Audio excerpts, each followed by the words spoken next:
بسم اللہ الرحمن الرحیم۔ ہم سورۃ الاعراف کا مطالعہ کر رہے ہیں جس کا ٹاپک ہے زندگی کا مقصد اور اس کے نتائج۔ تو پچھلے لیکچر میں آپ کو یاد ہوگا کہ ہم نے پہلی آیت سے لے کے اور پھر ہم چلتے چلتے 53 تک کی آیات ہم پڑھ چکے تھے، جس میں آپ کو یاد ہوگا کہ انسان کی زندگی کا مقصد کیا ہے۔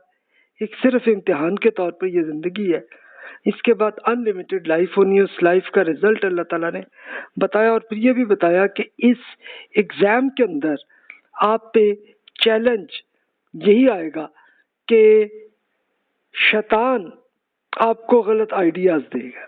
تو وہ یہ ایگزامپل جب سے انسان پیدا ہوئے تو وہیں پہ یہ واقعہ ہوا تھا، تو اس واقعے سے لے کے کیا۔ تو آج ہم اللہ تعالیٰ سے انسان کا تعلق، اس کے کچھ ایویڈنس کی آج ہم بات کریں گے، اور پھر جس کا سائنٹیفک ایویڈنس بھی ہے اور ہسٹوریکل ایویڈنس بھی موجود ہے۔ یہیں سے آپ کو کنفرم ہو جائے گا کہ جناب اللہ تعالیٰ کیا چاہتا ہے اور ہمارا تعلق ہے کیا ابھی اللہ تعالیٰ سے۔ تو یہ 53 تک ہماری بات ہوئی تھی، آج ہم سائنٹیفک ایویڈنس سے بات شروع کرتے ہیں۔ بسم اللہ الرحمن الرحیم۔ ان ربکم اللہ الذی خلق السماوات والارض فی 6 ایام ثم استوى علی العرش یغشی اللیل النہار یطلبہ حثیثا والشمس والقمر والنجوم مسخرات بأمرہ الا لہ الخلق والامر تبارک اللہ رب العالمین۔ ادعوا ربکم تضرعا وخفیا انہ لا يحب المعتدین ولا تفسدوا في الارض بعد اصلاحها وادعوه خوفا وطمعا ان رحمت اللہ قریب من المحسنین۔ اب ترجمہ عرض کرتا ہوں۔ انسان حقیقت یہ ہے کہ آپ کا رب وہی صرف اللہ ہے جس نے آسمانوں اور زمین کو 6 دنوں میں پیدا کیا، پھر اپنے عرش کیا ہے کہ یہ اللہ کا ہیڈ سیکریٹریٹ پر کنٹرول کر لیا۔ وہ رات کو دن پر ڈھانک دیتا ہے جو اس کے پیچھے دوڑتی چلی آتی ہے۔ اس رب نے سورج، چاند اور ستارے پیدا کیے ہیں جو اس کے حکم برداری میں لگے ہوئے۔ سن لیجئے کہ پیداواری بھی اس رب کی ہے اور حکم بھی اسی رب کا ہے۔ بڑا ہی بابرکت ہے اللہ کائنات کا رب۔ آپ اپنے رب کو گڑگڑاتے ہوئے اور چپ کے پکار لیجئے، اس لیے کہ وہ حد سے بڑھنے والوں کو پسند نہیں کرتا ہے، یعنی جو کسی اور خدا کو سمجھ کر پکارنے لگتے ہو۔ زمین کی اصلاح کے بعد اس میں فساد برپا نہ کیجیے گا اور اسی رب کو خوف اور امید کی حالتوں میں پکارتے رہیے گا، یہی خوبی کا راستہ ہے۔ آپ اسی رب پر چل رہے ہیں اس لیے کہ اللہ تعالیٰ کی رحمت ان لوگوں کے قریب ہے جو خوبی اختیار کرنے والے، یعنی آپ فائنل رزلٹ آپ لینا چاہ رہے ہیں، ان لمیٹڈ انجوائمنٹ والی لائف جنت کی لینا چاہ رہے ہیں، تو پھر اللہ تعالیٰ نے بتایا، دیکھیں ایویڈنس یہ ہے کہ یہ پوری جو کائنات اللہ تعالیٰ نے 6 دن میں بنائی۔ اچھا وہ 6 دن کتنے، وہ ایک اور آیات میں اللہ تعالیٰ نے بتایا ہے۔ اللہ تعالیٰ کا جو 1 منٹ 1 گھنٹہ بھی ہوتا ہے نا، تو وہ ایسا ہوتا ہے کہ جو آپ کے 1000 سال کے برابر ہوتا ہے، یعنی اس کا مطلب یہی ہے کہ ایک دن ہو سکتا ہے کوئی لاکھوں سال گزرے ہوں گے کہ جس میں اللہ تعالیٰ نے اتنی یہ آسمان زمین کا پوری، اب اس میں کیا کیا بنایا، آپ کا سورج چاند ستارے سب بن گئے، اور سب اللہ تعالیٰ کی حکم برداری پہ لگے ہوئے، یعنی اللہ تعالیٰ نے جیسے ان پہ ایک پروگرامنگ اللہ تعالیٰ نے کر دی، بس ویسے ہی وہ چل رہے، اس کے خلاف نہیں ہوتے۔ اور اس کا آپ کے ساتھ ایگزامپل پر اثر یہی آتا ہے کہ جیسے سورج سے دن اور رات کا آتا ہے نا، آپ پہ یہ ڈیلی آتا ہے یہ معاملہ، تو یہ بالکل کنٹرول کے ساتھ ہے۔ تو آپ ذرا خود لاجیکلی سوچ لیجئے کہ کیا کوئی ایسی آپ سافٹ ویئر ایسا پیدا کر سکتے ہیں جو آٹومیٹیکلی خود ہی بن جائے اور چلتا بھی جائے اور صحیح طریقے سے چلتا جائے؟ ایسا کر سکتے ہیں آج کل؟ کر کے دکھا دیں گے نا. نہیں، اگر تجربہ بھی کرنا کر لیجئے پلیز، ایک سائنٹیفکلی ایویڈنس آپ کو مل جائے گا. تو جب تک آپ نہ بنائیں سافٹ ویئر، اس کو ڈیولپ نہ کریں، پروگرامنگ اس کی نہ کریں، تب تک کچھ نہیں ہوتا. تو سیم کائنات کا بھی یہی معاملہ ہے کہ اللہ تعالیٰ نے یہ کیا ہے تو یہ بنی ہے اور یہ معاملہ ہے. اور اللہ تعالیٰ سے آپ کا تعلق صرف اتنا ہے کہ گڑگڑاتے ہوئے چپ کے اللہ تعالیٰ سے کرتے رہیں. گڑگڑاتے کیا کہ یعنی جب بھی کوئی پرابلم آتی ہے تو اللہ تعالیٰ سے ریکویسٹ کرتے ہیں. دعا یہی ہوتی ہے، چپ کے بھی کریں. اور زیادہ حد سے بڑھنے والوں کو پسند نہیں کرتے. حد سے بڑھنے والے وہ ہوتے ہیں کہ جو کسی اور کو خدا سمجھ کے اس کی پوجا کرتے ہیں، کہ جیسے مشرکین کئی بہت سارے بت کسی کی شخصیت ہوتی ہے تو اسی کی وہ پوجا کر رہے ہوتے ہیں.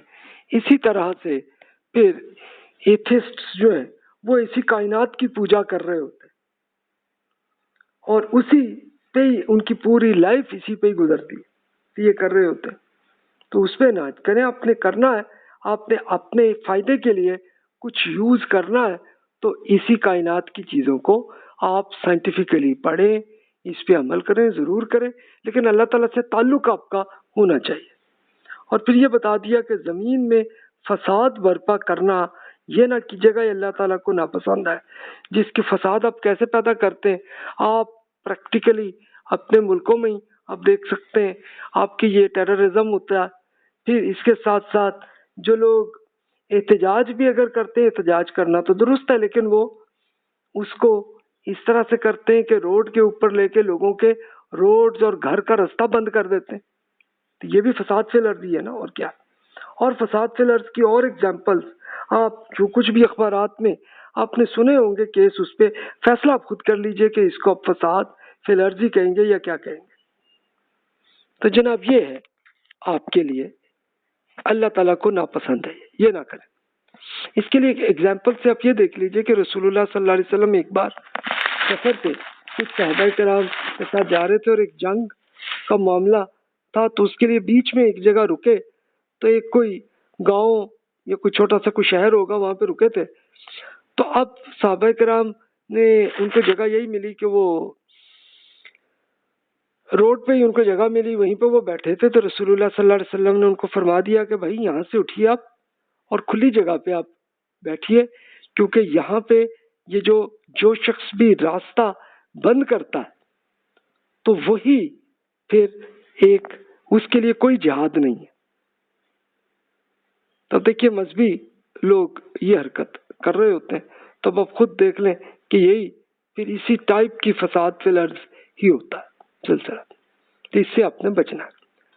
اب اگلی آیات کی تلاوت اب کر لیجئے خود پلیز، اور ترجمہ میں عرض کر دیتا ہوں آپ کے سامنے. پھر فرمایا وہی رب ہے جو اپنی رحمت برسانے سے پہلی ہواؤں کو خوشخبری بنا کر بھیجتا ہے، یہاں تک کہ جب وہ پانی سے لدے ہوئے بادل اٹھا لیتی ہے تو ہم اسے کسی مردہ زمین کی طرف ہانک لے جاتے ہیں اور وہاں بارش برسا دیتے ہیں.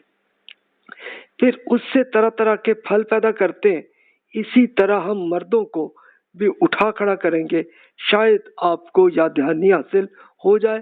وہ زمین اچھی ہوتی ہے جو اپنی حکم سے خوب پھل پھول لاتی ہے، اور جو ناقص ہوتی ہے تو اس کی پیداوار سے بھی ناقص ہی ہوتی ہے.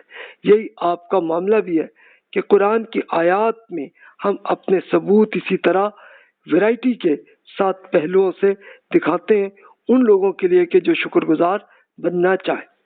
اب آپ خود دیکھ لیں، یعنی آپ کے بارش کی ایگزامپل ہی دیکھنی ہے تو اس کے لیے یہ آپ دیکھیں کہ کیسے کنٹرول کے ساتھ ہوتی ہے، کہ جیسے جب اللہ تعالیٰ کلک کرتا ہوگا تو اس وقت پھر وہ ہوا سے وہ بادل کو اٹھا کے لیتی ہے، اور پھر اللہ تعالیٰ جیسے ہی کلک کرتا ہوگا، حکم دیتا ہوگا تو ساتھ ہی وہاں سے پانی وہاں سے گرتا ہے. اچھا، پھر اس کا رزلٹ بھی آتا ہے. مردہ زمین کسے کہیں گے کہ جس میں کوئی پودا جہاں پہ نہیں ہوتا اور وہاں پہ بارش ہوتی ہے تو وہاں سے پودے بھی پیدا ہوتے ہیں اور پھر وہ پودے بنتے ہیں، درخت بنتے ہیں، اسی کے اندر پھل بنتے ہیں جس میں آپ کے سارے فروٹس بھی ہیں، پھر آپ کے یہ گندم چاول یہ بھی اسی طرح بن جاتی ہے۔ ابھی آپ پریکٹیکلی خود دیکھ لیجئے پلیز، تو اس کو کوئی اگر خدا نہیں ہے تو یہ کون کنٹرول کر رہا ہے ابھی اسے؟ یہ خود سوچ لیں، لاجیکلی سوچ لیں اس میں۔ تو اللہ تعالیٰ نے بتایا ہے کہ دیکھیں، جب آپ یہ دیکھیے کہ جہاں پہ پودے ہوتے ہیں اور پودے ختم ہو جاتے ہیں، فوت ہو جاتے ہیں، ختم ہو جاتے ہیں، زمین بالکل مردہ ہوتی ہے، وہاں پہ پھر دوبارہ پودے پیدا ہوتے ہیں، تو آپ خود سوچئے کہ آپ کی اپنی پرسنالٹی جب آپ کی وفات ہوگی، جب میری وفات ہوگی، تو اس کے بعد پھر کیا مشکل ہے کہ اللہ تعالیٰ دوبارہ کر لے؟ اس میں کیا مشکل ہے کہ جب وہ پودوں کو دوبارہ پیدا کر لیتا ہے تو پھر کیا ہے؟ اچھا، اللہ تعالیٰ نے یہ بتا دیا ہے کہ آپ کی جو اصل شخصیت ہے، کہ جو آپ کا سافٹ ویئر ہے آپ کا، تو وہ زندہ ہی رہتا ہے، وہ مرتا نہیں ہے۔ صرف آپ کا جسم جو ہے، جو آپ کا ہارڈ ویئر ہے، وہ یہاں پہ جب فوت ہوتی ہے تو وہ ختم ہوتا ہے، لیکن اللہ دوبارہ آپ کے ہارڈ ویئر کو دوبارہ پیدا کر دے گا۔ اس میں کیا مشکل ہے اللہ کے لیے؟ تو اللہ تعالیٰ کے لیے کوئی مشکل کام نہیں ہے۔ اب اللہ تعالیٰ نے ایک آخرت کے پروف سٹارٹ کیا یہ سلسلہ حضرت نوح علیہ السلام سے، اور نوح علیہ السلام انسانوں میں ایک پہلے رسول ہیں کہ جنہوں نے پریکٹیکلی کر کے یہ دکھا دیا آپ کو ایویڈنس، اور اس کے لیے ایویڈنس ابھی بھی موجود ہے۔ تو اس وقت اندازہ ہے، یہ اب ظاہر ہے میں کوئی کنفرم نہیں کہہ رہا ہوں، لیکن ایک میری ریسرچ ہے کہ یہ اراؤنڈ 75,000 ایئرس اگو کا یہ زمانہ ہے، تب یہ ہوا تھا۔ لقد ارسلنا نوحا الى قومه فقال یا قوم اعبدوا اللہ ما لکم من الہ غیرہ انی اخاف علیکم عذاب یوم عظیم۔ یعنی ہوا کیا تھا کہ اس وقت انسانوں پہ جتنے آئیڈیاز شیاطین کے آئے ہوئے تھے، تو انسانوں کی ایک بڑی قوم امپریس ہو گئی تھی اس سے، اور اسی پہ وہ شیطان کے آئیڈیاز پہ عمل کر رہی تھی۔ تو اس وقت اسی قوم کے انسان تھے نوح علیہ السلام۔ ان کو اللہ تعالیٰ نے پورا اپنا نبی بنا کے ان کو ٹریننگ کر کے ان کو حکم دیا کہ وہ کریں۔ اب یہ دیکھیے ترجمہ یہ فرمایا، ہم نے نوح کو اس کی قوم کی طرف رسول بنا کر بھیجا تھا، تو انہوں نے اس قوم کے لوگوں کو دعوت دی، میری قوم کے بھائی کو لوگوں، اللہ تعالیٰ کی عبادت کیجئے، اس کے سوا آپ کا کوئی خدا نہیں ہے۔ میں آپ پر ایک ہولناک دن کی عذاب سے ڈرتا ہوں۔ میں ایک وارننگ کے طور پہ وہ تشریف لائے تھے، اسی قوم کے تھے۔ تو اس قوم کے لیڈرز نے جواب دیا، جی ہم تو آپ کو سری گمراہی میں دیکھ رہے ہیں۔ انہوں نے فرمایا کہ میری قوم کے لوگوں، میں کسی گمراہی میں نہیں ہوں، بلکہ رب العالمین کا ایمبیسیڈر ہوں، رسول ہوں، میں ایمبیسیڈر ہوں، آپ کو اپنے رب کے پیغامات پہنچا رہا ہوں، آپ کی خیر خواہی کر رہا ہوں، اور اللہ تعالیٰ کی طرف سے جو کچھ جانتا ہوں وہ آپ نہیں جانتے کہ اسی قوم میں جزا و سزا اسی زندگی میں ہونے لگی ہے۔ یعنی یہ اس کا مطلب تھا کہ آپ اس بات پر تعجب کر رہے ہیں کہ آپ کے پاس کوئی آپ کے اندر کے ایک شخص کے ذریعے سے آپ کے رب کا میسج آ جائے، اس لیے کہ آپ کو وارننگ کر دے تاکہ آپ اللہ تعالیٰ کی سزا سے ڈر جائیں اور آپ پر رحم کیا جائے۔ انہوں نے پھر بھی اسے جھٹلا دیا، تو ہم نے ان نوح علیہ السلام کو، جو جہاز میں ان کے ساتھ صحابہ تھے، انہیں نجات دی اور انہیں اسی دنیا میں نیکی کی جزا ملی۔ ان سب لوگوں کو غرق کر دیا جنہوں نے ہماری آیات کو جھٹلا دیا تھا، یقیناً وہ دل و دماغ کے اندھے لوگ تھے۔ اس کے لیے اب سورہ نوح بھی پڑھ لیجیے کہ پوری ڈیٹیل اس کی ہے۔ یعنی ظاہر ہے کہ یہ تو مختصر بات ہے یہاں پہ کہ نوح علیہ السلام نے اللہ کا میسج پہنچایا تھا، لیڈرز نے نہیں مانا کہ بھی یہ تو گمراہ ہے اور یہ ایک غلط آئیڈیا دے رہے ہیں۔ یعنی ہوا کیا تھا کہ یہ پوری قوم، شیطان کا آئیڈیا یہ تھا کہ یہ جناب آپ کے ہاں اوتار داتا یہ خدا کے پارٹنر ہیں، اس کی بھی پوجا کریں، تو وہ کر رہے تھے۔ تو ان کو نوح علیہ السلام نے ایکسپلین کیا کہ بھائی یہ غلطی، اس سے ہمیں بچنا ہے، کیونکہ اب اللہ تعالیٰ آپ کو پریکٹیکلی اسی زندگی میں ایک ایگزامپل کرنے لگا ہے، تو اس لیے نہ کریں۔ اور اس کے لیے پھر یہ بھی بتایا گیا کہ اراؤنڈ 950 ایئرس تک یہ میسج پہنچاتے رہے یہ، لیکن کچھ مان گئے، جو مانے تو اللہ تعالیٰ نے حکم دیا کہ ایک آپ سمندری جہاز بنا لیا، اس میں وہ چلے گئے اور ان کو بچایا، لیکن باقی پوری قوم کو جتنے انسان اس وقت تھے اس قوم میں تو وہ سارے کے سارے مارے گئے۔ اور یہ واقعہ کہاں کا ہے کہ یہ واقعہ ترکی اور عراق کے ایریے میں یہ قوم تھی، تو وہاں پہ یہ ہوا۔ اب یہ آپ دیکھیے کہ اس قسم کا یہ کسی یورپین نے ایک مووی میں ایک پورا سینیریو بنایا کہ جناب اس طرح کا نوح علیہ السلام کی قوم کے ساتھ ایسا ہوا تھا کہ وہ ساری کی ساری قوم ہی ماری گئی تھی۔ تو یہ ایک انہوں نے یہ جیسے ایک پکچر میں نے کر دی ہے اس مووی کی، یوٹیوب میں بھی آپ سرچ کر لیجئے تو آپ کو نظر آ جائے گی کہ ایک اس کو نوح مووی اس طرح کر کے آپ وہ کریں گے تو آپ کو مل جائے گا۔ اب پریکٹیکل جو سچ مچ ایویڈنس ہے وہ میں آپ کے سامنے جو میں دیکھا ہے تو یہ میں آپ کے سامنے عرض کر رہا ہوں۔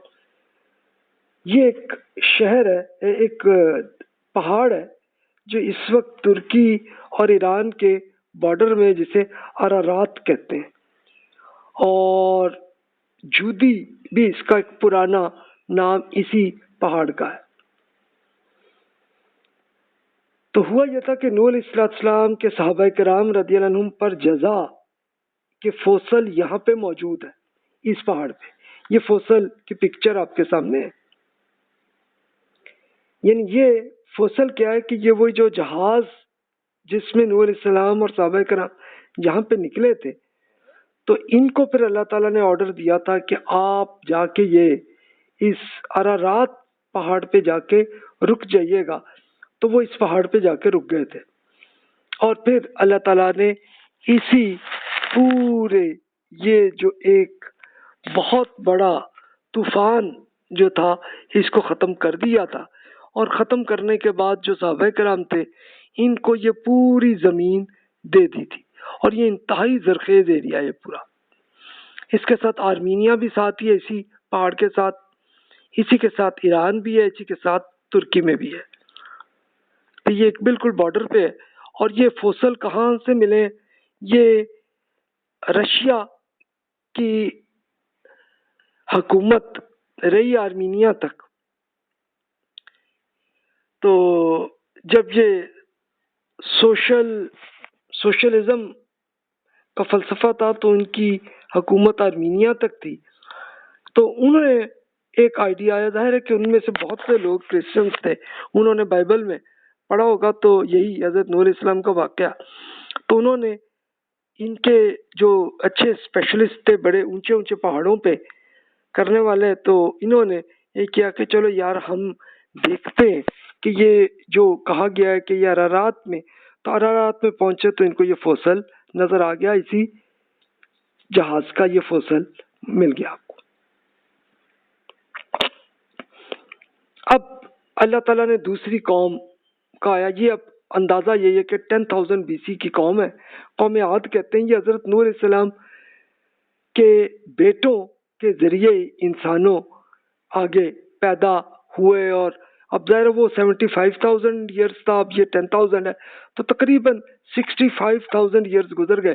ایک قوم اس میں سے ظاہر ہے کہ ان کے اندر بچے پیدا ہوتے ہوتے ہوتے اتنی بڑی بن گئی، اور ایک قوم ایک بڑی سپر پاور بن کے یہ قوم عاد بنی ہے۔ اب یہ قوم عاد کہاں پہ بنی ہے؟ تو اس کا جو فوسل ملے ہیں تو وہ عمان ملک میں ہے، وہ عمان اور یمن میں ان کے یہ پوری قوم وہاں سیٹل تھی۔ تو اب اس کا ترجمہ عرض کرتا ہوں۔ قوم عاد کی طرف ہم نے اسی طرح انہی کے بھائی ہود کو رسول قرار دے کر بھیجا۔ انہوں نے دعوت دی کہ میری اہل قوم اللہ تعالیٰ کی عبادت کیجئے، اس کے سوا آپ کا کوئی خدا نہیں ہے، پھر کیا آپ خبردار نہیں ہو رہے ہیں؟ تو اس قوم کے لیڈرز نے جو منکر ہو رہے تھے یہی جواب دیا، جی ہم تو یقیناً آپ کو حماقت میں مبتلا دیکھ رہے ہیں، اور ہمارا پختہ خیال ہے کہ آپ جھوٹے ہیں۔ اب یہ ہود علیہ السلام یہ اسی قوم کے ایک آدمی تھے، ان کو اللہ تعالیٰ نے سلیکٹ کیا کہ بہت نیک آدمی تھے، تو انہی کو اللہ تعالیٰ نے رسول بنا کے پورا میسج اللہ تعالیٰ کا پہنچانے کا ان پہ کیا۔ اب یہ ہود علیہ السلام بھی انہی میں سے تھے، لیکن اب وہ اللہ تعالیٰ کے ایمبیسیڈر بن گئے تھے۔ تو اب ہود علیہ السلام نے فرمایا، میرے اہل قوم، میں کسی حماقت میں مبتلا نہیں ہوں، بلکہ رب العالمین کا ایمبیسیڈر ہوں، آپ کو اپنے رب سے پیغامات پہنچا رہا ہوں اور پوری دیانت کے ساتھ آپ کا خیر خواہ مخلص ہوں۔ کیا اس بات پر تعجب کر رہے ہیں کہ آپ کے پاس خود آپ کے اندر کے ایک شخص کے ذریعے سے آپ کے رب کا ریمائنڈر آیا ہے تاکہ آپ کو خبردار کر دیں؟ یاد کیجئے کہ جب اس رب نے نوح کی قوم کے بعد آپ یعنی عاد قوم کو بادشاہی دی تھی اور آپ کی ساخت میں آپ کو خوب مضبوط اور صحت مند کر دیا تھا، چنانچہ آپ اللہ تعالیٰ کی عنایت کو یاد کر لیجئے تاکہ کامیابی حاصل کر سکے۔ یعنی حضرت نوح علیہ السلام کی جو قوم تھی وہی سپر پاور اس زمانے کی تھی۔ اب ان کے ہاں پھر آپ کے بیٹوں کی نسل در نسل ہوتے بہت ساری قومیں بن گئیں، جن میں سے سب سے بڑی سپر پاور عاد قوم تھی، کہ بہت ڈیولپڈ قسم کی اس زمانے کی تھی یہ۔ تو اللہ تعالیٰ نے پھر یہی کیا ہر ٹائم میں ایک سب سے زیادہ ایسی قوم کو کہ جو بڑی اچھی، جس کو بادشاہت حاصل ہو، یعنی جو ایک بالکل سپر پاور بنے ہوئے ہو، تو انہی میں سے اللہ تعالیٰ اپنے رسول کا میسج ان کو کرتے ہیں، کیونکہ انہی کے ذریعے باقی عام قوموں کے انسانوں کو بھی وہی میسج آ جاتا ہے۔ لیکن پریکٹیکلی اللہ نے اسی قوم کو ہی کرنا تھا جو قوم عاد تھی۔ تو ان عاد قوم کے لیڈرز نے جواب دیا کہ ہمارے پاس اس لیے آئے ہیں کہ ہمارے اکیلے اللہ تعالیٰ کی عبادت کریں اور اپنے نیک بزرگوں کو چھوڑ دیں جن کی عبادت ہمارے باپ دادا بھی کرتے آئے ہیں۔ یہی بات ہے، تو جس عذاب کی دھمکی ہمیں سنا رہے ہیں تو لے آئیں اگر آپ سچے ہیں تو۔ حود علیہ السلام نے فرمایا، آپ کے رب کی طرف سے آپ پر شرک کی گندگی آ پڑی ہے اور اس کا غضب ٹوٹ پڑا ہے۔ کیا آپ مجھ سے ان ناموں پر بحث کرتے ہیں جو آپ اور آپ کے باپ دادوں نے رکھ لی ہیں، جن کے لیے اللہ تعالیٰ نے کوئی پروف نازل نہیں کیا ہے؟ اچھا، آپ انتظار کر لیجئے، میں بھی آپ کے ساتھ انتظار کر لیتا ہوں۔ آخر کار ہم نے ان حود کو اور ان کو جو ان کے ساتھ صحابہ تھے اپنی رحمت سے بچا لیا اور ان لوگوں کو جڑ کاٹ دی جنہوں نے ہماری آیات کو جھٹلا دیا تھا اور ماننے کے لیے تیار نہیں تھے۔ یہ حود علیہ السلام پہ جو ایمان لائے، جو آپ کے صحابہ کرام بنے، ان سب کو بچا کے ان کو سپر پاور بنا دیا، بڑے بینیفٹ مل گئے اسی دنیا میں، ان کو جنت کی اگزامپل مل گئی، اور جنہوں نے انکار کر کے وہ شرک پہ ہی فوکس کیا اور اللہ تعالیٰ کو اگنور کیا، تو ان کو اللہ تعالیٰ نے اللہ تعالیٰ کے میسج بھی پوری ڈیٹیل سے پورے ایویڈنس سے آتا رہا، نہیں مانتے رہے، تو ان کو اللہ تعالیٰ نے اسی دنیا میں پوری قوم کو ہلاک کر دیا۔ تو جناب اتنا ہوا، اب اس کا ایویڈنس کہاں؟ یہ دیکھیے، یہ عمان کے اندر ایک چھوٹا سا شہر ہے سلالہ۔ سلالہ کے پاس آپ چلے جائیں تو سلالہ یہ بالکل آپ کا جو ہمارا سمندر ہے، جو بالکل بلوچستان ہے، تو اسی کا دوسرا حصہ ہے۔ اس کے دوسرے حصے پہ عمان ہے، تو عمان کا یہ سلالہ سے آپ اوپر اس کی پہاڑوں پہ چلے جائیں، جس کے اندر بہت ہی اس زمانے میں بہت اچھی وادی تھی، کہ جس میں اس زمانے میں یہ ایگریکلچرل ایج تھی اور بہت کچھ زرخیز تھا اور بہت ڈیولپڈ قسم کی تھی۔ اچھا، اور وہ صرف یہیں تک ہی نہیں تھی بلکہ اور پورے ایریے میں پورا عمان اور اسی کے ساتھ ہی بارڈر اب یمن میں آتا ہے، تو یہ سارا انہی کا تھا۔ تو اب عمان کے اس ایریے میں جب حود علیہ السلام نے وہاں پہ یہ کیا، اور پھر اس کے بعد پھر قرآن مجید میں اور صورتوں میں بتاتے ہیں کہ پھر ہوا کے ذریعے یہ سب کو اکٹھا ہی مار دیا تھا، لیکن حود علیہ السلام اور ان کی قوم کو وہاں سے نکال کے کسی اور جگہ پہ ہجرت کر کے چلے گئے تھے۔ تو یہ ہوا ان کا۔ تبھی بھی آپ چاہیں تو اب ٹورزم کر کے اب سلالہ جا کے اور پھر اس کے ذریعے اسی زری صالح بن ہود اس ایریے کو جا کے آپ دیکھ سکتے ہیں. ابھی بھی دیکھیں کتنا زرخیز ایریا ہے یہ، اور یہ ویب سائٹ ہے آپ کے سامنے، اس میں پورے ایویڈنس آپ کو ابھی بھی پکچرز آپ ابھی دیکھ سکتے ہیں فری میں. اس کے بعد پھر ہود علیہ السلام اور ان کے صحابہ کرام رضی اللہ عنہم کی نسل سے اگلی قوم پیدا ہوئی جسے قوم سمود کہتے ہیں. تو یہ سمود قوم جو تھی انہوں نے یہ اراؤنڈ 6000 BC کا ہے، یعنی اب اگلی نسل وہ آئی اور وہ بھی ایک بہت اچھی ڈیولپڈ کنٹری ان کا بن گیا. تو ان کا معاملہ آیا. اسی طرح سمود قوم کی طرف ہم نے انہی کے بھائی صالح علیہ السلام کو بھیجا تھا. انہوں نے بھی دعوت دی تو میری اہل قوم اللہ تعالیٰ کی عبادت کیجیے، اس کے سوا آپ کا کوئی خدا نہیں ہے. آپ کے پاس آپ کے رب کی طرف سے ایک واضح پروف آ گیا ہے، یہ اللہ تعالیٰ کی خاص پیدا کی ہوئی اونٹنی ہے آپ کے لیے ثبوت کے طور پر، لہذا اس کو چھوڑ دیجیے گا تاکہ اللہ تعالیٰ کی زمین میں چرتی پھرے اور کسی برے ارادے سے اس کا ہاتھ نہ لگائیے گا، ورنہ ایک دردناک عذاب آپ کو آ پکڑے گا. قوم سمود آپ یاد کیجئے کہ جب قوم عاد کے بعد اللہ تعالیٰ نے آپ کو حکومت دی اور زمین میں رہنما عطا فرمایا، آپ اس کے میدانوں میں عالی شان محل بناتے اور پہاڑوں کو گھروں کی صورت میں تراش لیتے ہیں. چنانچہ اللہ تعالیٰ کے شانوں کو یاد کیجیے اور زمین میں فساد نہ بچاتے رہیے گا. اس قوم کے لیڈرز نے جو متکبر ہو چکے تھے اپنی قوم کے ان امپلائیز سے جو ایمان لے آئے تھے، کہا تھا تم سمجھتے ہو کہ صالح اپنے رب کو بھیجا ہوا ہے، ایمبیسیڈر ہے؟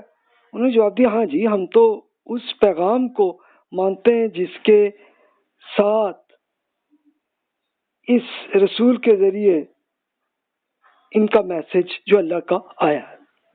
اچھا اب یہ دیکھیے کہ ساری قوموں میں ہر ایک کا ایٹیٹیوڈ ایک ہی تھا، یعنی اللہ تعالیٰ کا میسج آیا تو انہوں نے ریجیکٹ کیا یا ایوائڈ کیا، جو بھی ہر ایک کا جو تھا سٹائل، لیکن یہی تھا.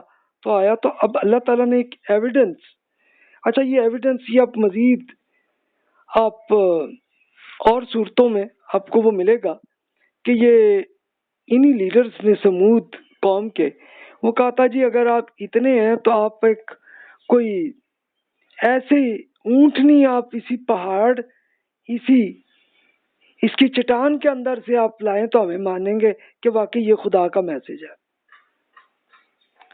تو پھر اللہ تعالیٰ نے یہ کر دیا. ٹھیک ہے جی، اللہ تعالیٰ نے یہی کیا کہ اسی ایک بہت بڑی چٹانیں یہ موجود تھی، اس میں سے ایک اونٹنی وہاں سے نکل آئی، اور اس وقت صالح علیہ السلام نے اپنی قوم کو بتایا کہ بھئی اللہ تعالیٰ کا ایویڈنس ان کو بالکل چھوڑ دیں، کیونکہ ورنہ ہوگا کیا کہ آپ اگر اس میں کچھ بری ارادے سے آپ ہاتھ بھی لگائیں گے نا، اس کو کوئی سزا دینے کی کوشش کریں گے تو عذاب آپ پہ اسی وقت آ جائے گا، آپ یہ نہ کریں.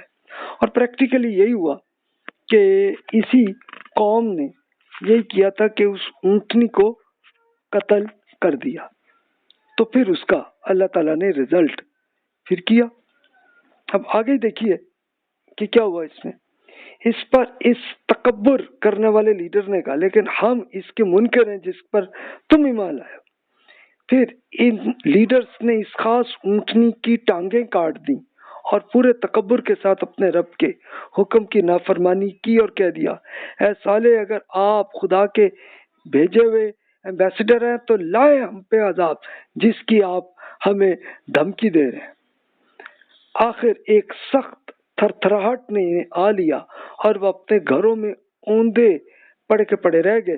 اس وقت صالح یہ کہتے ہوئے انہیں چھوڑ کر چلتے چلے گئے کہ میری قوم کے لوگوں، میں نے تو اپنے رب کا پیغام آپ تک پہنچا دیا اور آپ کی بہت خیر خواہی بھی کر دی، مگر آپ خیر خواہی کو پسند نہیں کرتے. تو جناب یہ اس میں جو ایویڈنس ہے وہ بھی آپ کو یہ نظر آتا ہے. یہ خود قرآن مجید نے بتا دیا کہ جناب انہوں نے خود چٹانوں کے اندر اپنے گھر بنائے تھے. یہ چھوٹی چھوٹی پہاڑیاں ہیں اور یہ پہاڑیاں انہوں نے کھود کے ان کے اندر بہت ہی خوبصورت قسم کے گھر بنائے. یہ 6000 BC کے آس پاس کے زمانے کے ہیں اور آج بھی وہ گھر ان کے ابھی بھی موجود ہیں. آپ پکچرز میں نے آپ کے سامنے دیکھ لی، میرے سفر نامے میں بھی آپ دیکھ سکتے ہیں اس کو. اور آپ جب کبھی بھی سعودی عرب جائیں تو وہیں پہ یہ مدائن صالح موجود ہے جو مدینہ منورہ سے اراؤنڈ 300 کلومیٹر کے پاس مدائن صالح ہے. آپ جائیے، جا کے ان کے گھروں کے اندر جا کے پوری اس کی کنسٹرکشن بھی آپ دیکھ سکتے ہیں کہ اس زمانے کی بھی ٹیکنالوجی اتنی ڈیولپڈ تھی کہ انہوں نے بہت خوبصورت طریقے سے ہر چیز کو ڈیولپ کیا ہوا تھا. اور لیکن انسان آپ کو وہاں کہیں نظر نہیں آئے گا. اس کا مطلب ہے کہ وہ ساری قوم غائب ہو گئی. گھر ان کے ہیں تو بتائیں اپنا گھر چھوڑ کے کون جائے گا؟ اگر کوئی ہوتا مسئلہ، کوئی پرابلم، چلے جاتے، پھر آ جاتے، پھر نہیں آئے کہ بالکل غائب ہو گئے، فنا ہو گئے. یہ اب دیکھیے کہ اس کا ایک محل جو ان کے لیڈر کا ہے تو یہ کتنا خوبصورت سا بنا ہے. تو آپ ابھی اس وقت آپ گوگل میپ کے ذریعے یہ آپ دیکھ لیں مدائن صالح، تو یہ آپ کا مدینہ منورہ سے تقریباً 300 کلومیٹر دور ہے.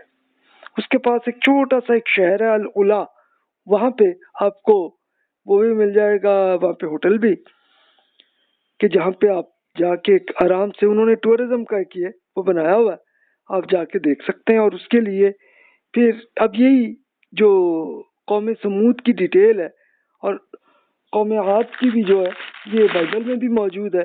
تو بہت سارے کرسچنز اور جیوز وہ بھی آتے ہیں اور آ کے ایک یہ دیکھتے ہیں اس کو سب. تو آپ بھی دیکھ سکتے ہیں جا کے جب کبھی بھی آپ کو جانا ہوا ہوا. اب چوتھی اگزامپل قوم لوط ہے.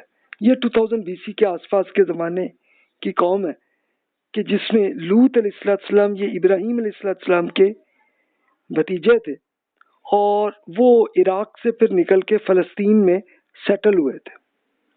تو اب لوط علیہ السلام کو ایک خاص ایک قوم کو سلیکٹ کیا کہ آپ وہاں پہ اللہ کا میسج یہاں پہنچائے. تو وہاں پہ جا کے وہ سیٹل ہوئے اور انہوں نے کیا. تو اسی طرح لوط کو بھیجا.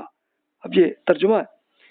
اسی طرح لوط کو بھیجا جب انہوں نے اپنی قوم سے فرمایا کیا اس بے حیائی کا ارتکاب آپ کر رہے ہیں، حالانکہ آپ سے پہلے دنیا میں کسی قوم نے اس کا ارتکاب نہیں کیا. آپ خواتین کو چھوڑ کے مردوں سے اپنی خواہش پوری کر رہے ہیں. حقیقت یہ کہ آپ بڑے اوندے بلکہ بالکل ہی حد سے گزر جانے والے ہیں. مگر اس کی قوم کے لیڈرز نے جواب دیا جی انہیں اپنے شہر سے نکالیں، یہ لوگ بڑے پاک باز بنتے ہیں. چنانچہ ہم نے انہیں اور ان کی فیملی کو بچا لیا سوائے ان کی بیوی کے، کیونکہ وہ پیچھے رہ جانے والی میں رہ گئی تھی. یہ قوم پر پتھروں کی بارش برسا دی جس طرح کے برسانے کا حق تھا. پھر دیکھ لیجئے کہ ان مجرموں کا کیا انجام ہوا. اچھا اب یہ ظاہر ہے کہ لوط علیہ السلام رہنے والے تو عراق کے تھے، سیٹل ہو گئے فلسطین میں آ کے، اور وہاں پہ آ کے وہ تھے تو اللہ تعالیٰ نے ان کو ایک خاص قوم میں جا کے رہنے کو کہا. پتہ نہیں کتنے عرصے وہاں پہ رہے اور وہ اللہ کا میسج، یہ تو مختصر ہے لیکن تفصیل سے وہ آہستہ آہستہ ایکسپلین کرتے رہے لوگوں کو بھی، اور پھر لیکچرز بھی کرتے رہے ہوں گے. اور اسی میں مین چیز یہی تھی جس کو وہ کرتے رہے. تو لیڈرز نے کہا کہ جی ان کو باہر نکالیں. اللہ تعالیٰ کہا ٹھیک ہے بھی صحیح ہے، نکال دیا ان کو. وہ لیکن صرف ان کی بیوی، اصل میں لوط علیہ السلام کی شادی اسی قوم کے ساتھ ہو گئی تھی، لیکن وہ خاتون جو تھیں وہ اپنی قوم پرستی ان میں تھی، اپنی قوم پہ محبت تھی. تو اب ان کے لیے یہ اور صورت میں آپ اگر پڑھ چکے ہوں گے کہ جس میں بتایا گیا کہ بھی فرشتوں نے آ کے پہلے لوط علیہ السلام اور ان کے فیملی بچوں سب کو کہا کہ آپ نکلیں یہاں سے، اور جب وہ نکلے تو کہا کہ پیچھے آپ نے دیکھنا نہیں ہے ان کو. لیکن جو بیگم تھیں تو وہ قوم میں تھیں کہ یار ان پہ وہ اب وہ کوئی ان کو وہ کوئی یہ نہیں تھا شوق کے عذاب دیکھنے کا، بلکہ قوم کا ایک بڑا جناب محبت اور آری افسوس اور وہ تھی. تو اسی پہ پھر اللہ نے یہی کیا ان کو کہ ان کی بیگم کو وہیں پہ چھوڑ دیا. یعنی وہ پھر صرف دیکھا ہی نہیں، وہ چھوڑ کے رہ گئی اپنی قوم میں. اور پھر وہاں پہ اوپر اللہ تعالیٰ کے فرشتے پتھر لے کے مارے اور سارے کے سارے مارے گئے. ایویڈنس دیکھنا ہے تو جناب یہ ہے، اس کو ہم کہتے ہیں کیو لوت، یعنی ایک یہ غار ابھی بھی آپ کو نظر آ سکتی ہے. یہ کہاں پہ ہے؟ یہ جارڈن میں یہ اس وقت کیو لوت موجود ہے، اور اس میں دنیا کی سب سے نچلی زمین یہ ہے، اور یہیں پہ ڈیڈ سی بنا ہوا ہے. اچھا، اس میں ایسے ہزاروں کیمیکلز ہیں کہ جس میں جارڈن بھی اور اسرائیل بھی یہ وہیں سے کیمیکل نکال کے فیکٹریز بنی ہوئی ہیں اور نکال کے پوری دنیا کو بیچ رہے ہیں. یا آپ امیجن کریں ان دونوں کی، جارڈن کی بھی اور اسرائیل کی بھی، جو پوری اکانومی ان کی چل رہی ہے اسی کیمیکل سے. اور اب یہ میرا اندازہ ہے کہ یہ سارے جو پتھر لے کے فرشتوں نے مارے تھے، تو لگتا یہی ہے کہ یہ عین ممکن ہے کہ یہ پتھر کسی اور سیارے سے وہ اٹھا کے لے آئے ہوں گے، جس کے اندر ایسے ایسے کیمیکل ہیں کہ جو زمین میں اور کہیں نہیں ملتے. تو وہ لے کے جب مارے تو وہ پتھر ابھی بھی اویلیبل ہے، اور وہیں پہ یہ ساری فیکٹریز بنی ہوئی ہیں آپ کے سامنے. اور یہ بالکل جارڈن کا یہ حصہ ہے، اور یہی آپ بارڈر آپ کہہ سکتے ہیں کین اسی کے قریب بھی ساتھی اسرائیل بھی ساتھی ہے. اس لیے دونوں نے اپنی طرف فیکٹریز بنائی ہوئی ہیں، اور وہیں سے ان کی دونوں کی اکانومی ایسی چل رہی ہے. اب اگلی قوم کی ایگزامپل دیکھیے، قوم مدین. مدین قوم کی طرف انہی کے بھائی، یعنی انہی کی قوم کے آدمی شعیب علیہ السلام کو رسول کے طور پر بھیجا. انہوں نے دعوت دی، میری اہل قوم اللہ تعالیٰ کی عبادت کیجئے، اس کے سوا آپ کا کوئی خدا نہیں. آپ کے رب کی طرف سے آپ کے پاس ایک واضح کنفرمیشن آ گئی ہے، لہذا وزن اور پیمانے صحیح طریقے سے رکھیے، لوگوں کو ان کی چیزوں کم کر کے نہ دیں، اور زمین کو اصلاح کے بعد اس میں فساد برپا نہ کیجیے. آپ کے حق میں یہی بہتر ہے اگر آپ ایمان لائے ہوئے ہوں تو. ہر روڈ پر اس طرح نہ بیٹھیں کہ لوگوں کو دھمکا رہے ہوں کہ اللہ تعالیٰ کی راہ سے اس پر ایمان لانے والوں کو کیوں روک رہے ہیں اور اس کی راہ میں نقصانات ڈھونڈ رہے ہیں. یاد کیجئے کہ جب آپ چند لوگ ہی تھے، جب اللہ تعالیٰ نے آپ کی آبادی بڑھا دی، اور دیکھ لیجئے کہ آپ لوگوں عاد، سمود، قوم لوط کا انجام کیا ہوا جو فساد کرنے والے تھے. اگر آپ میں سے ایک گروہ اس چیز پر ایمان لے آیا جس کے ساتھ میں میسج پہنچانے آیا ہوں، اور ایک گروہ ایمان نہیں لایا، تو انتظار کر لیجئے یہاں تک کہ اللہ تعالیٰ ہمارے درمیان فیصلہ کر دے، اور وہی سب سے بہتر فیصلہ کرنے والا ہے. یہ دیکھیں، اب یہ 1300 BC کا زمانہ ہے، اس کے آس پاس کا. یہ ساری نسل دیکھیں، حضرت نور اسلامی کی نسل تھی جو کہ عاد بنی، پھر عاد کے پوری قوم ماری گئی، لیکن جو اہل ایمان تھے بچ گئے تھے، وہیں سے سمود قوم بنی. اب سمود قوم جو ہے وہ ماری گئی، لیکن اس میں کچھ جو اہل ایمان تھے بچ گیا، ان کی نسل در نسل یہ لوط اور مدین قومیں بنی تھی. تو جو قوم لوط تھی اس کو اللہ تعالیٰ نے پتھروں سے مارا. اب یہ مدین یہ آ گئی، تو یہ اب اس سے تقریباً 600 سال بعد یہ ہوا کہ شعیب علیہ السلام اللہ کے رسول اسی قوم میں تھے جو کہ بہت نیک آدمی تھے، تو انہی پہ ہی اللہ تعالیٰ نے ان کو سلیکٹ کر کے ان پہ میسج دیے. تو پھر جناب یہ رزلٹ آنا شروع ہوا.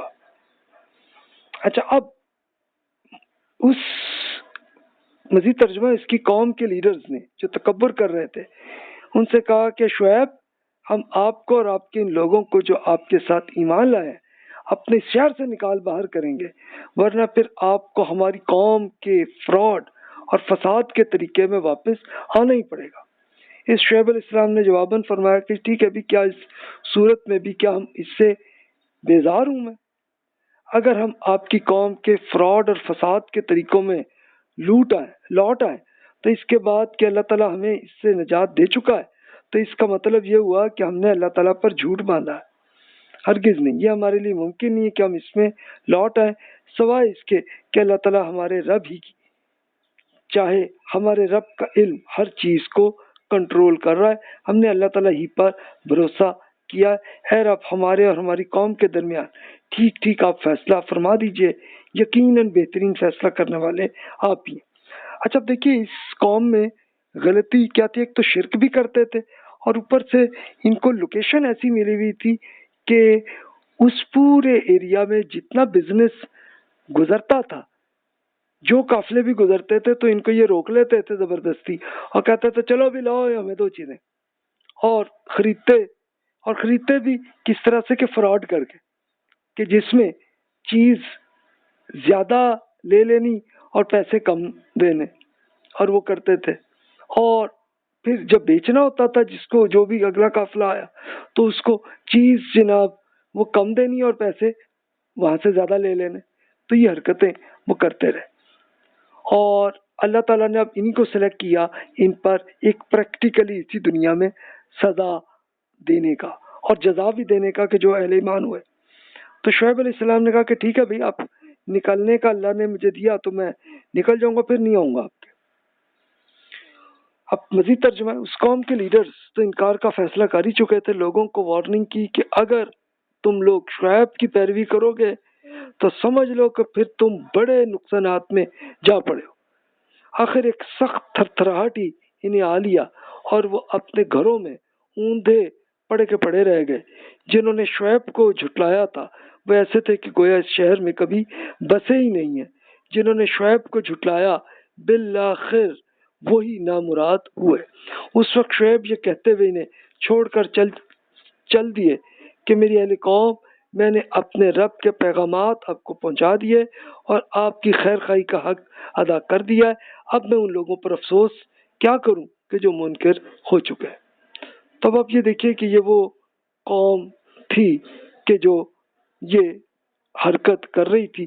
شعیب علیہ السلام اور جو اہل ایمان تھے ان کے ساتھ صحابہ کرام، وہ بس نکلے وہاں سے، اور اللہ تعالیٰ نے کیا تھرتھراہٹ یہ آئی تھی۔ تھرتھراہٹ کیا ہوگی کہ اب ظاہر ہے کہ ہمیں اس کا اندازہ نہیں ہو سکتا کہ ہوا ایسی آئی ہو، بندے مر گئے، لیکن اب یہ جیسے بتایا جا رہا ہے کہ گھروں میں اوندھے پڑے کے پڑے ہی رہ گئے، اور یہی قوم سمود کا بھی یہی ہوا تھا۔ تو اس میں لگتا یہی ہے کہ اب ظاہر ہے کہ جن لوگوں نے تفسیر لکھی ہے تو ان کا اندازہ ہے کہ یہ کوئی ایسی چیخ سی آواز ہی آئی کہ اس میں سارے کے سارے وہیں بالکل وہیں پہ مر گئے بندے۔ یہ ہوا اس کا رزلٹ۔ تو اللہ تعالیٰ نے یہ سلیکشن کے ساتھ کچھ قوموں پہ ایسا کیا، اور کیوں کیا؟ تاکہ باقی تمام انسانوں کو اتنا ایک پروف ایویڈنس مل جائے کہ ہر انسان پہ یہی معاملہ آخرت پر ہونا ہے۔ تو اب یہ مدین جو شعیب علیہ السلام کی قوم ہے، تو یہ دیکھیے ان کے بھی گھر ابھی بھی موجود ہیں، یہ بھی سعودی عرب میں ہی ہے، اور اس کو مدین شعیب کہتے ہیں کہ، اور اس کے تبوک شہر کے پاس یہ ایریا ہے۔ اور پھر آپ یہ دیکھیے کہ غار لوط جو ہے وہاں سے مدین شعیب، اس میں کوئی زیادہ دور نہیں ہے، یہ اراؤنڈ تقریباً 2 to 300 کلومیٹر تک ہی ہے، یہ اتنا حصہ تو یہ ہے جناب۔ تو خود دیکھ سکتے ہیں کہ یہ یہاں پہ اتنا یہ قریب صرف آپ کا 300-400 کلومیٹر تک ہی ہے یہ مدین شعیب جو ہے۔ تو وہاں پہ یہ ابھی ایویڈنس بھی آپ کو موجود ہے، ان کے گھر موجود ہیں، بندے نہیں، تو آپ خود دیکھ سکتے ہیں۔ تب دیکھیے کہ اسی پورے ایویڈنس کے ساتھ اللہ تعالیٰ پھر ایک خلاصہ کر رہے ہیں کہ ہر انسان کا کیا ہونا ہے۔ ہم نے ترجمہ ہے، ہم نے جس شہر میں بھی کسی نبی کو رسول بنا کر بھیجا، اس کے لوگوں کو مالی اور جسمانی مصیبتوں میں مبتلا کیا تاکہ وہ عاجزی اختیار کریں۔ پھر ان کے دکھ کو ہم نے سکھ میں بدل دیا، یہاں تک کہ وہ خوب فائدے میں رہے، اور پھر کہنے لگے کہ اچھے اور برے دن تو ہمارے باپ داداؤں پہ بھی گزرے، بالآخر ہم نے انہیں اچانک پکڑ لیا اور انہیں خبر تک نہ ہوئی۔ حقیقت یہ ہے کہ اگر ان شہروں کے لوگ ایمان لاتے اور تقوی اختیار کرتے تو ان پر ہم زمین اور آسمان کی برکتوں کے دروازے ایک ہیوج پروفیٹیبل کھول دیتے، مگر انہوں نے جھٹا دیا تو ان کے کرتوتوں کی پاداش میں ہم نے بھی ان کو پکڑ لیا۔ اے رسول، آپ اپنی قوم قریش کو بھی بتا دیجئے کہ ان شہروں کے لوگ کیا اس سے امن میں تھے کہ ان پر ہمارا عذاب رات میں آ جائے جب وہ سوتے پڑے رہتے، یا ان شہروں کے لوگ تھے کہ اس سے امن میں رہتے کہ ہمارا عذاب ان پر دن دہاڑے آ جائے جب وہ کھیل بھی لگے ہوں۔ تب پرانے عرب علاقے میں جتنی قوموں پہ ہوا تھا اس کے پورا بتایا۔ اب یہ رسول اللہ صلی اللہ علیہ وسلم کی قوم کو پورا بتا رہا ہے اللہ تعالیٰ کہ بھی آپ پہ بھی اب یہی ہونے والا ہے، تب آپ اس کی تیاری کر لیں۔ اللہ تعالیٰ نے اب یہ لوگ ایسے تھے کہ اللہ تعالیٰ کے رسول بھی آتے تھے تو اس کو یہ سننا بھی نہیں چاہتے تھے، اور مجبوراً سننا پڑتا بھی تو یہ پھر کوئی اس کو مانتے بھی نہیں تھے، تو پھر اللہ تعالیٰ نے پھر رزلٹ ان کا یہی کیا تھا۔ پھر مزید فرمایا، اے رسول آپ اپنی قوم قریش کو فرما دیجئے کہ پھر کیا وہ لوگ اللہ تعالیٰ کے پلان سے امن میں رہے تھے؟ چنانچہ یاد رکھیے کہ اللہ تعالیٰ کے پلان سے وہی لوگ اپنے آپ کو امن سمجھتے ہیں جو نامراد ہونے والے ہیں۔ کیا اس تاریخ نے ان لوگوں کو کوئی سیکھا نہیں کہ وہ زمین میں اگلے رہنے والوں کے بعد ان کے وارث بنتے ہیں، کہ اگر ہم چاہتے تو ان کے گناہوں کی پاداش میں انہیں بھی آ پکڑتے؟ نہیں، وہ کبھی سبق نہیں لیتے، اور اس کے نتیجے میں ہم ان کے دلوں میں مہر لگا دیتے ہیں کہ پھر وہ کچھ نہیں سنتے۔ یہ شہر ہیں جن کی تاریخ کا کچھ حصہ ہم آپ کو سنا رہے ہیں۔ ان کے رسول ان کے پاس کنفرم ثبوت لے کر آئے تھے، مگر ایسا نہیں ہوا کہ یہ ایمان لاتے، اس لیے کہ وہ لیڈرز پہلے ہی جھٹلاتے رہے تھے۔ اللہ تعالیٰ منکروں کے دلوں پر اسی طرح تالا لگا دیتا ہے۔ حقیقت یہ کہ ان میں سے ایک اکثر میں ہم نے کسی عہد کا پاس نہیں دیکھا، بلکہ اکثر کو عہد توڑنے والا ہی پایا۔ تو بھی رزلٹ ان سب کا یہی ہوا تھا، اور رسول اللہ صلی اللہ علیہ وسلم کی قوم کو بتایا اس لیے کہ انہی پہ یہ عذاب آنا تھا۔ اب آپ کے ذہن میں سوال ہوگا کہ یہ باقی اور جو انسان ہیں ان پہ نہیں ہوا تو کیوں نہیں ہوا؟ اس کی وجہ یہ کہ اللہ تعالیٰ نے امتحان کے طور پر یہ زندگی رکھی ہوئی ہے کہ جس میں آپ کو کبھی بینیفٹ بھی آتے ہیں، کبھی آپ کو نقصان بھی آتے ہیں، تاکہ یہی امتحان چلتا ہے، کبھی صبر کا اور کبھی شکر کا۔ تو یہی کرنا ہے ہم نے۔ تو اس میں اللہ تعالیٰ کبھی اسی لیے تکلیفات اس زندگی میں دے دیتا ہے کچھ ٹائم کے لیے، کہ تاکہ ہم ایک بار دوبارہ یاد ہمیں آ جائے کہ ہمیں اللہ کے حضور پہنچنا ہے، بس اتنی بات ہوتی ہے۔ اور بینیفٹ بھی اللہ تعالیٰ دیتا ہے اس لیے کہ اللہ نے ابھی دیے ہیں، آگے بھی دیں گے ہمیں۔ تو یہ جناب اس زندگی کا فائنل رزلٹ یہ ہے، تو یہ نہیں کیا۔ تو رسول اللہ صلی اللہ علیہ وسلم کی قوم پہ اس لیے فوکس اور ان کی غلطیاں بتائی جا رہی ہیں کہ جناب یہ حرکتیں وہ اس لیے کرتے رہے تھے۔ تو یہ ہے جناب۔ اچھا جناب، یہاں پہ اب ہم مکمل کرتے ہیں۔ اب ہم ایک آخری اس میں قوم رہ گئی کہ جو فرعون، جو ایک زمانے کی سپر پاور 1200 BC کی ہے، اس کو انشاءاللہ اگلے لیکچر میں ہم کور کریں گے۔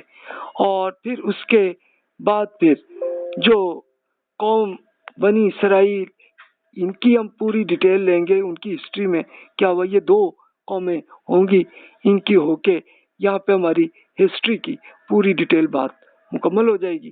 اس کے بعد پھر انسان کی زندگی، عام آدمی، عام انسان، اس کی زندگی کا مقصد اور اس زندگی کا رزلٹ کیا ہوگا۔ اس میں جتنے کوسچن آنسرز، جتنے رسول اللہ صلی اللہ علیہ وسلم سے کوسچنز کیے گئے، اس کا جواب دیا گیا، اور اہل ایمان کی ٹریننگ بھی کر دی گئی کہ جناب یہ کیجئے، یہ نہ کیجئے، ایک پوری بتا دی گئی۔